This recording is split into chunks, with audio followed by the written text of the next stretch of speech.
Hey, it's me, Team Farrell or Tom Bosley, back from 3 Year Skill with another new plugin for Cinema 4D called the Audioworkstation.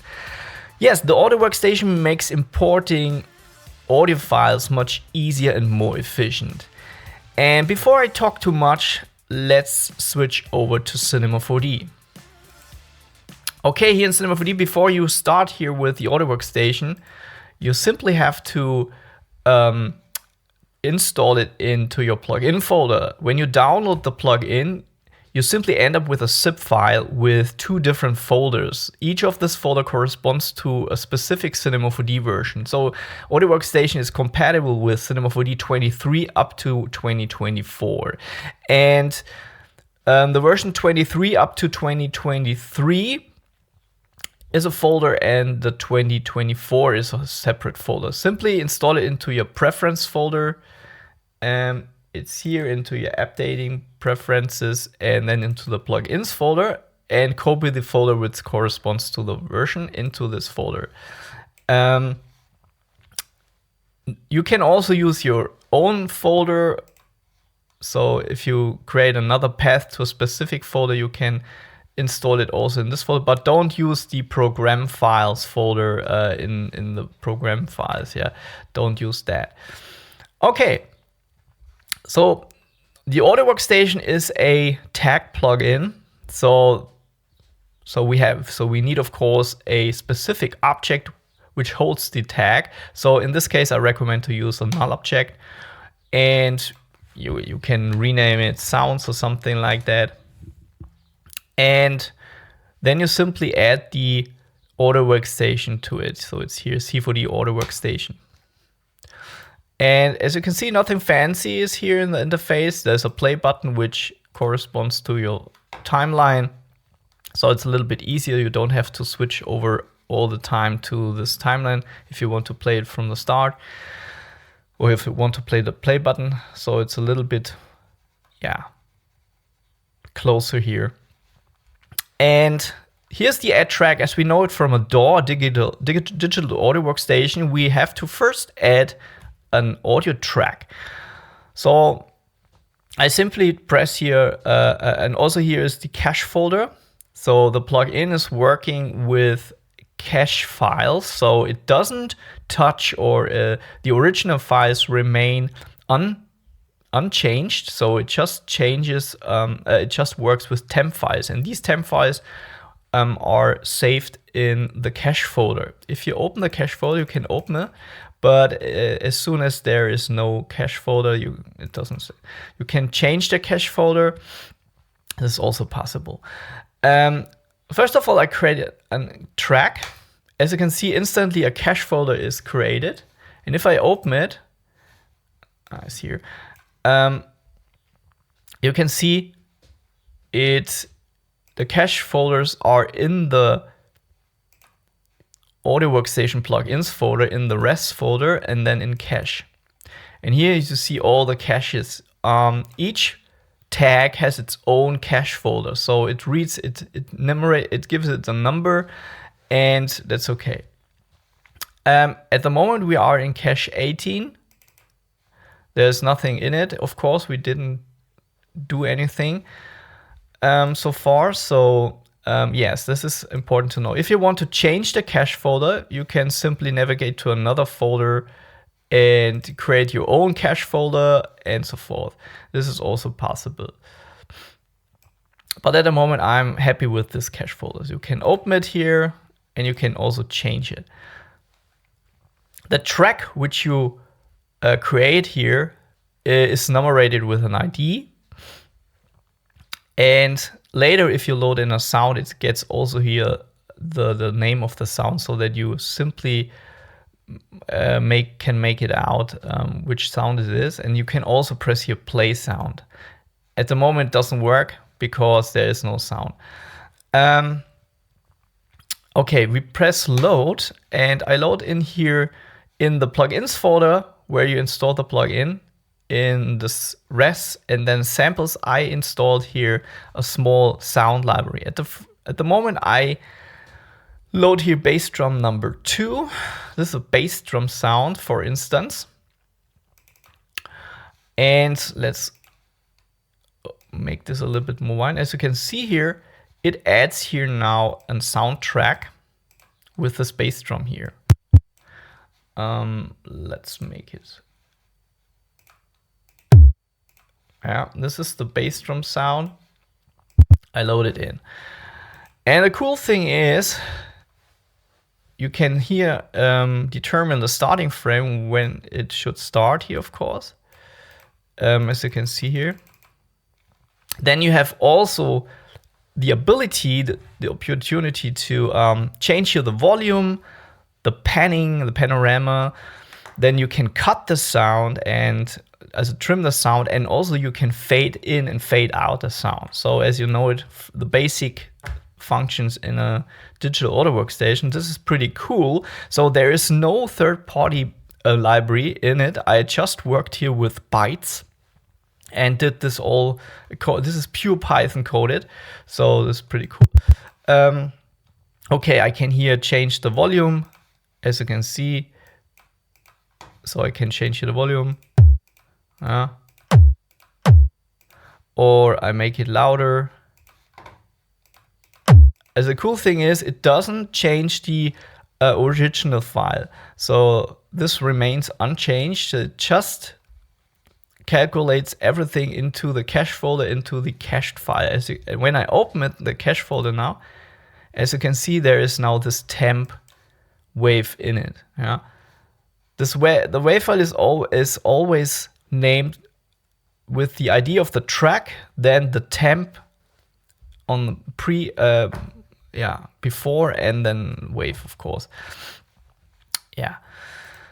So, and here you can also trim the sound. So the trim end is limited to the end of the sound. If I reduce this is milliseconds, you can see I cut the sound here.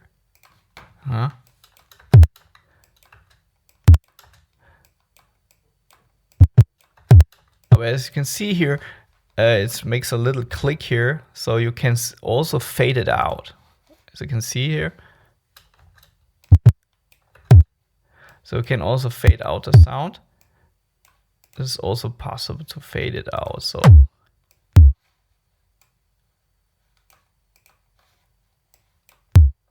it's pretty cool.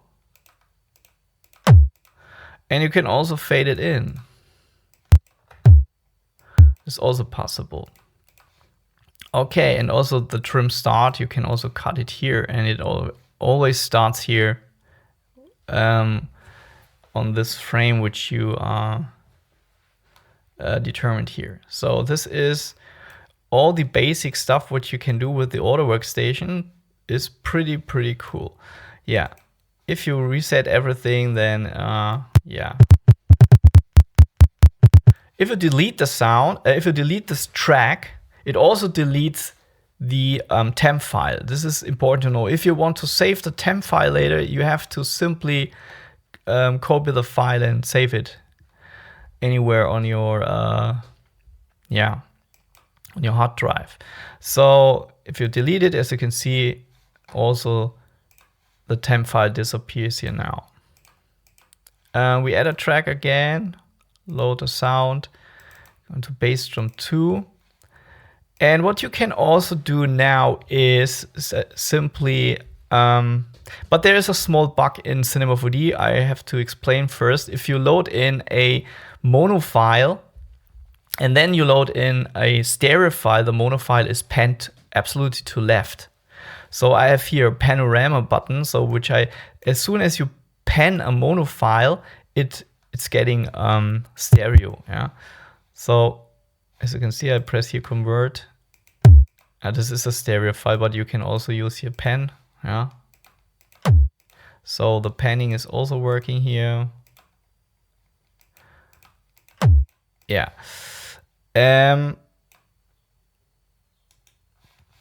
Okay. I show you this now quickly. It supports WAV files, 16-bit, 24 bits, and just WAV files, no MP3 files. I have to write first my own MP3 decoder. So please, yeah, you have to wait until the next update, approximately. So wave files 16-bit, 24 bits. 24 bits is basically not possible in Cinema 4D to import. So the Audio Workstation converts the 24 bits into a 16-bit temp file. And yes, this is important to know here. Okay, but now I explain here the sequencer. So this is the main cool function here when you load work here. So as a audiovisual artist, you need, of course, BPMs and sounds which you can synchronize to your animations and so forth. So simply, you have to check here sequence on off to be able to work with these parameters, and simply press. You can adjust here the BPM. So I have here now 120 BPMs and the bars. So I simply open here the step sequencer. As you can see here, I simply have here a small step sequencer, pretty cool. I can check here now a beat I want to make here. So press OK, and then I have to press here convert. As you can see, he creates now a 100 BPM drum pattern. Yeah, and if you change here the bars, 2 bars, and press convert, he makes 2 bars of this audio file. So pretty cool. You can increase a little bit here now. And now I have here a drum pattern. You have to change here, of course, all frames, switch it off.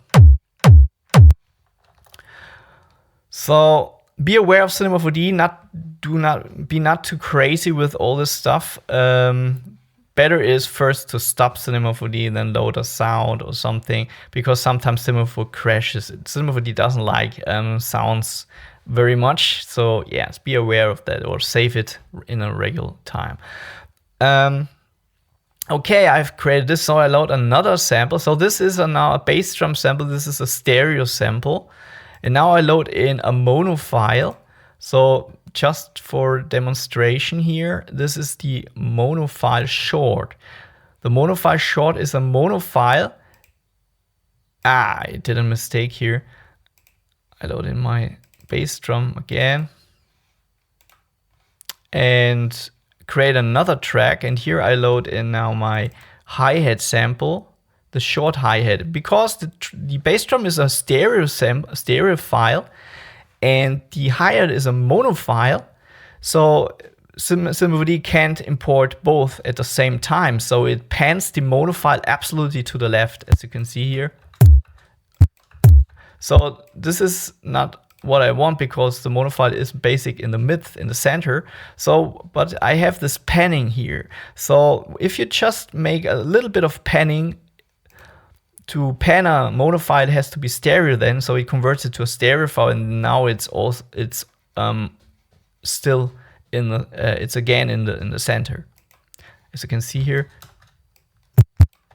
So it's in the center. So I can switch on my step sequencer and make here a small pattern, 2 bars, convert, and now I have here can create my drums here. So another track and bass drum, also here 2 bars, and my step sequence like this. Yeah, okay.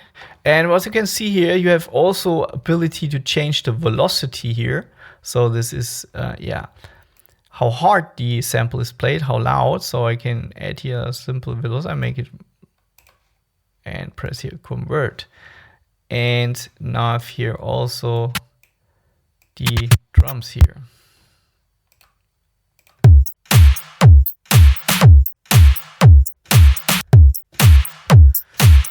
So I change here the hi-hat, so it's a little bit spectacular here.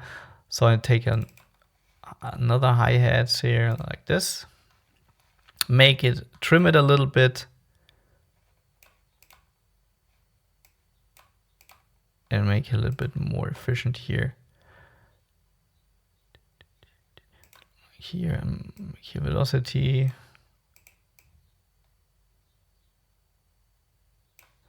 Yeah, now I press convert.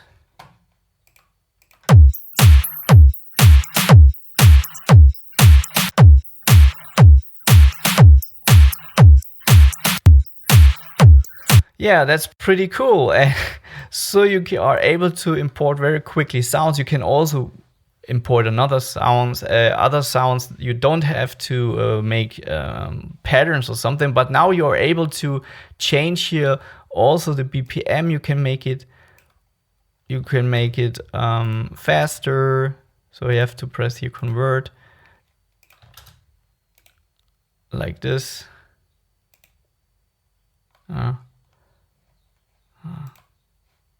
The last one.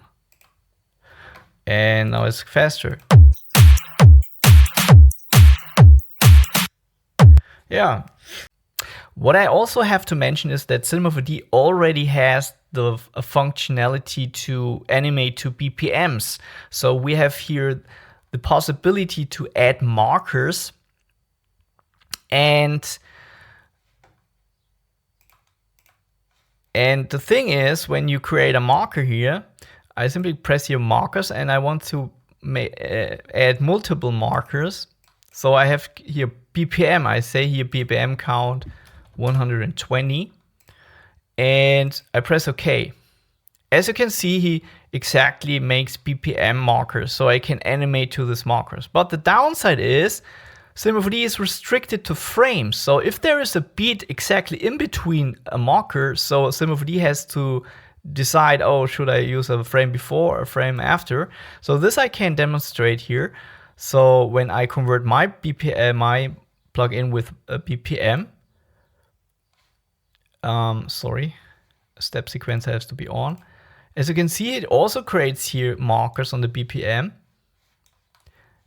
Yeah, 120 is a bad example now. let's create another. So let's create another marker set up here with 128 for instance here. Okay.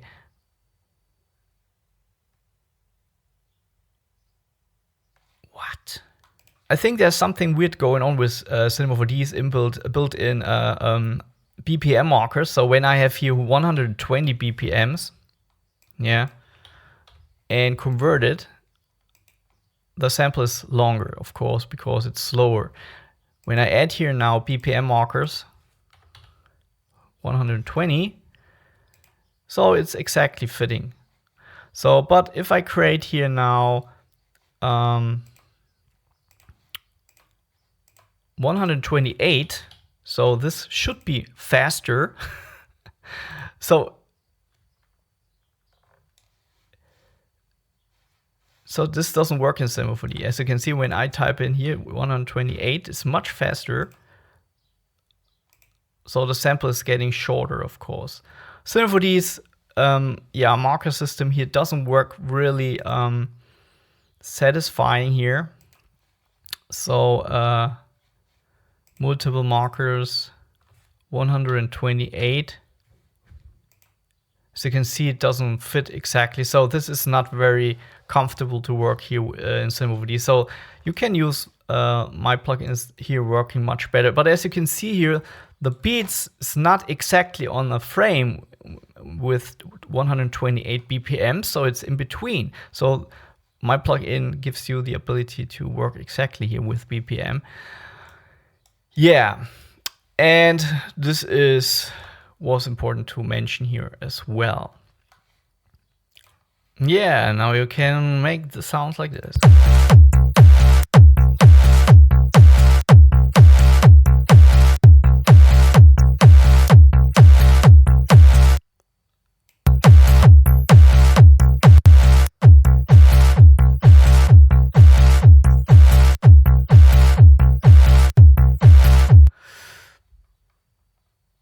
And now you have here possibilities.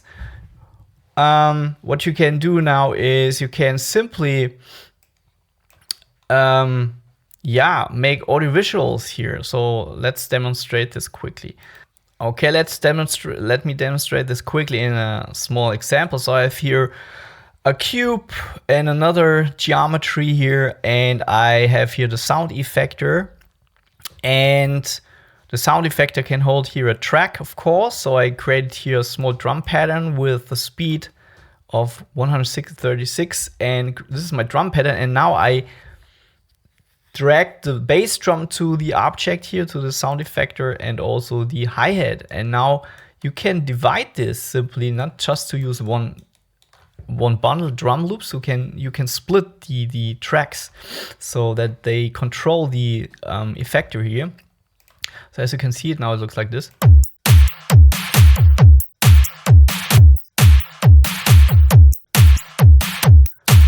Yeah, these things are now possible. So, but you can also import, you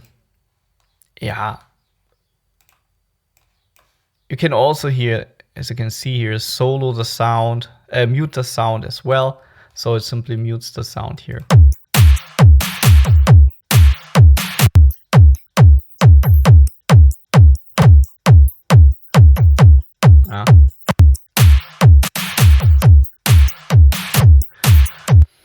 Yeah, this is possible. And yeah, but you can also just import every sound you need here. So also MP3 is not working, but yeah, every wave sound is working here. But I think just 44,100 sample rate or something. Okay, that was the tutorial for the Audioworkstation. I hope you had fun, and yeah, see you later.